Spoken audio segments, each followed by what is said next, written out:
Imagine a bold, game-changing move shaking up the future of connectivity as Elon Musk's SpaceX announces a monumental $17 billion agreement to acquire wireless spectrum licenses from EchoStar. This deal isn't just a simple transaction. It's a pivotal step in turbocharging Starlink's emerging 5G satellite network, transforming how millions could access the internet, especially in remote and underserved locations. But here's where it gets controversial. While this deal promises unprecedented advances in satellite-to-cell phone connectivity, it also disrupts traditional telecom giants, as seen by the sharp drop in shares of AT&T, T-Mobile, and Verizon after the announcement. Are legacy wireless providers ready for the disruption SpaceX is about to bring? Under the terms of the agreement announced on September 8, 2025, SpaceX will purchase EchoStar's coveted wireless spectrum licenses, key resources essential for launching and expanding Starlink's next-generation satellite communications. To sweeten the arrangement, SpaceX also pledges to cover approximately $2 billion in interest payments on EchoStar's existing debt through late 2027, showing the company's serious commitment to this ambitious expansion. One of the most exciting aspects of this deal is that it will enable EchoStar's Boost Mobile customers to tap directly into Starlink's fast-developing direct-to-cell satellite service. This partnership aims to bridge connectivity gaps where traditional cell towers and internet infrastructure struggle to reach, like rural or geographically challenging areas. This could very well mark the beginning of ending those frustrating dead zones many have experienced. Gwynne Shotwell, President and COO of SpaceX, highlighted the transformative potential of the exclusive spectrum SpaceX now controls. The new satellites will be equipped with advanced laser links and promise to increase network capacity by more than 100 times compared to current systems.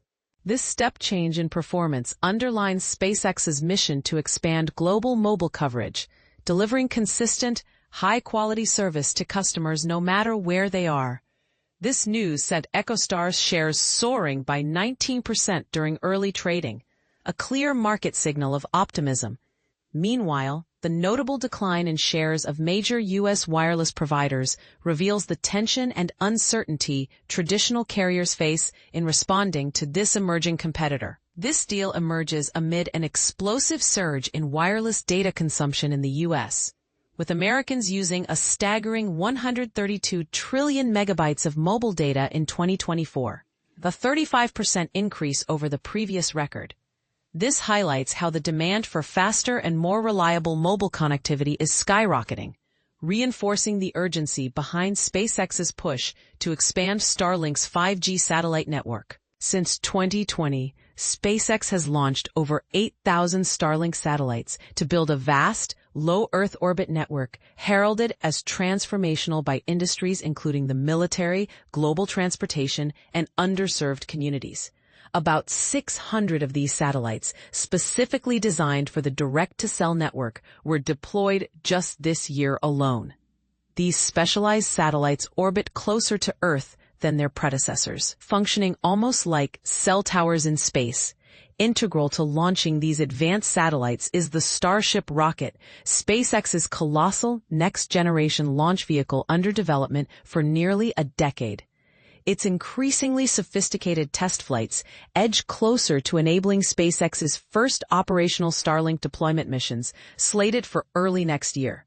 However, this ambitious deal has come against a backdrop of regulatory scrutiny. The Federal Communications Commission, FCC, previously raised questions about EchoStar's use of its mobile satellite service spectrum and whether it was fulfilling its regulatory obligations to build out 5G service across the U.S. EchoStar anticipates that this transaction with SpaceX, along with a separate $23 billion deal to sell some spectrum assets to AT&T, will address the FCC's concerns. An FCC spokesperson described the combined EchoStar deals with SpaceX and AT&T as holding the potential to supercharge competition, introduce innovative new services to millions of Americans, and cement U.S. leadership in next-generation connectivity. It's worth noting that before the SpaceX deal, EchoStar sold significant nationwide wireless spectrum licenses to AT&T, an agreement that involved handing over 50 megahertz of mid-band and low-band spectrum, a prized resource for broad, reliable mobile coverage. Its broader reshuffling of the spectrum landscape signals a vigorous shakeup in the wireless industry. Interestingly, some time ago, former President Donald Trump urged EchoStar and FCC Chairman Brendan Carr to reach a friendly agreement over these valuable wireless licenses. Such political attention underscores the spectrum's strategic importance. As part of SpaceX's payment, the company will pay up to $8.5 billion in cash and issue up to $8.5 billion in stock to EchoStar, underscoring the massive valuation and scale of this deal. Post-sale, EchoStar will maintain its operations in satellite television through Dish TV, streaming via Sling TV, internet service through HughesNet, and its Boost mobile wireless brand, preserving a strong presence in satellite and telecom services. The acquisition aligns with SpaceX's ongoing campaign to convince regulators to repurpose underutilized airwaves for satellite-centric mobile phone services. Previously, SpaceX criticized EchoStar for not adequately using its spectrum in the 2 GHz frequency band, labeling it chronically underused and ripe for new initiatives like Starlink's next-generation technology. The freedom to operate Starlink's direct-to-cell service on frequencies owned outright by SpaceX, rather than leasing them from traditional mobile carriers like T-Mobile, marks a strategic leap. It could give SpaceX greater control and flexibility to innovate in how satellite-based mobile internet is delivered. This push toward satellite-enabled mobile connectivity also comes as other big players, such as Verizon, invest heavily in securing fiber and spectrum assets. Verizon's recent $20 billion acquisition of Frontier Communications and a $52 billion spectrum buy in 2021 highlight the relentless race among giants to dominate next-gen connectivity. So here's the crucial question to consider. Is SpaceX's aggressive expansion of Starlink's direct-to-cell network the future of mobile connectivity? Or will it face insurmountable challenges from entrenched telecom giants and regulatory hurdles? How will these developments reshape the competitive landscape?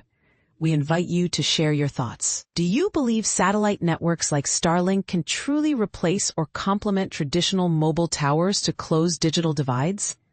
Or do you see this as just another battleground for industry dominance with all stakeholders vying for spectrum control? Let the conversation begin.